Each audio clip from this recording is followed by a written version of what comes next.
Battle of Gettysburg was fought during the first 3 days of July 1863 and was the decisive struggle of the Great Civil War.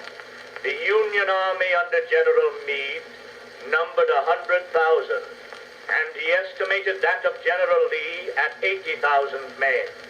The world's history contains no story of more exalted heroism than that which marked the grapple of those mighty hosts, when the ground shook under the thunder of 225 cannon, and thousands gave up their lives for the cause which they believed to be just.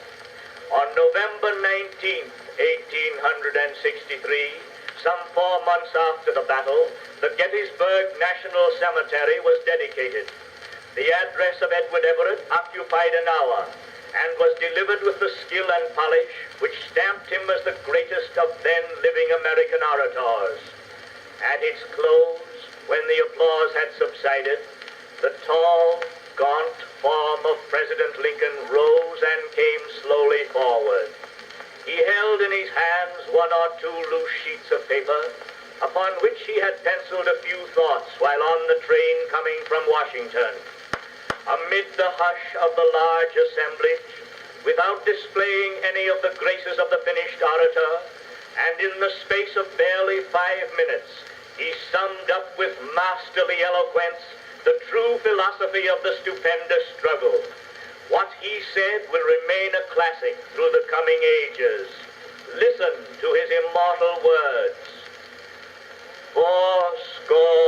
87 years ago, our fathers brought forth on this continent a new nation, conceived in liberty and dedicated to the proposition that all men are created equal. Now we are engaged in a great civil war, testing whether that nation, or any nation so conceived and so dedicated, can long endure. We are met on a great battlefield of that war. We have come to dedicate a portion of it as a final resting place for those who here gave their lives, that that nation might live. It is altogether fitting and proper that we should do this. But in a larger sense, we cannot dedicate, we cannot consecrate, we cannot hallow this ground.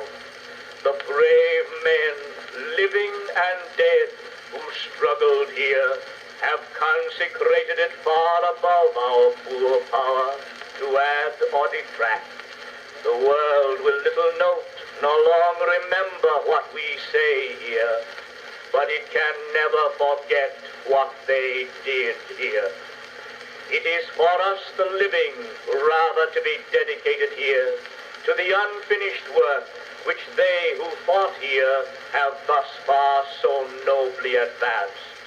It is rather for us to be here dedicated to the great task remaining before us, that from these honored dead we take increased devotion to that cause for which they here gave the last full measure of devotion, that we here highly resolve that these dead shall not have died in vain, that this nation under God shall have a new birth of freedom, and that government of the people, by the people, for the people, shall not perish from the earth.